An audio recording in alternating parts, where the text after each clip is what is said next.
Okay. Trying slightly different lighting to see if that makes it easier to see the video than yesterday's Wolfenstein 3D. Looking at another Atari ST game. This one is Xenon 2, I believe. At least that's what the title of the folder says.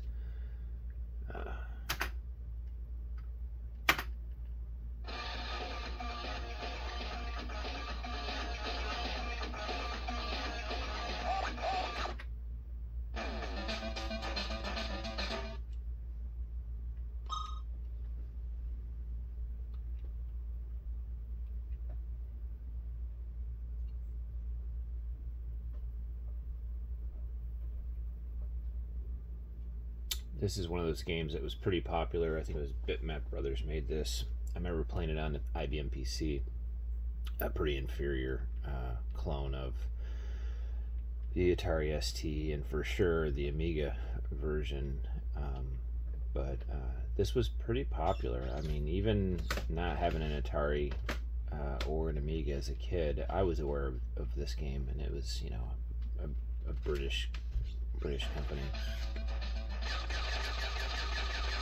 Full disclosure, I am not really good at this game, as you'll see.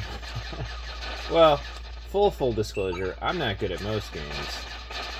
I enjoy them, but I am not good at them.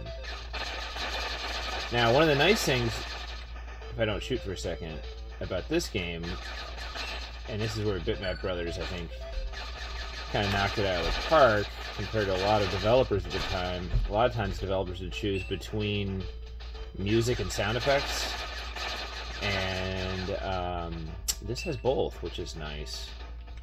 And I don't know if that's because this, again, is an Atari STe, an enhanced ST, or if this was the case on both. I suspect it was the case on both. So one of the things that the STe has, I didn't talk too much about this yesterday, that the ST didn't have, is hardware scrolling. I believe the STe has that, although if I'm wrong, feel free to correct me. The Amiga had hardware scrolling, so I believe the STe did as well, and it makes a big difference in a game like this. It makes the scrolling a lot smoother. It wasn't too uncommon for computers back then. The neat thing about this is, like, so you got two paths here, right? Right or left. And if you go to the right, I believe it's a dead end, and you don't die. You can actually go backwards, which is, I think, kind of unique for a vertical shooter. Oh, they're going to go all the way. Okay, good. The centipede-looking thing here. Oh, jeez. I already took a hit.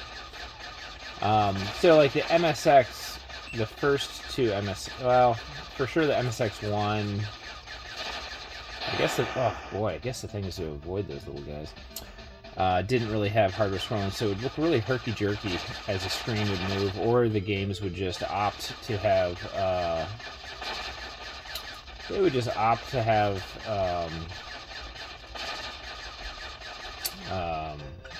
flip screen instead of scrolling, so everything was essentially one screen. And like Castlevania is a good example of that on the MSX. It's all one screen, as I told you. I'm pretty terrible. AAA is always a terrible player. And if you're curious what I'm using to play games on, I'm actually just using, this is a gamepad. I don't know if you can even see it, it's so dark. I apologize. Anyway, I'm using a control pad from a Sega Master System. I'll shut up now. I'll try playing one more time.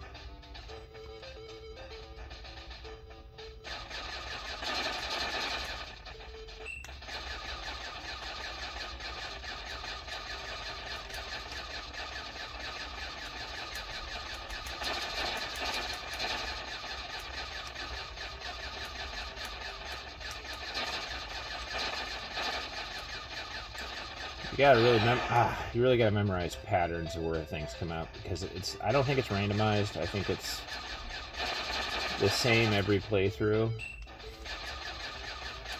And this is the kind of game where I would usually play with like a trainer, which is like you can't die, it has cheats, many extra lives. Something comes out of the side there, I believe. Boy, I'm dumb. Anyway,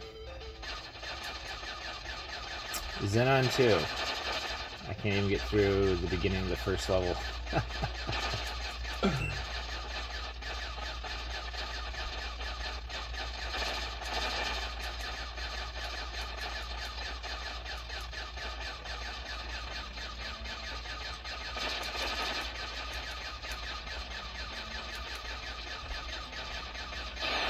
Oh, man. Look at that. AAA. Again, he's not doing very good. That's it for that one.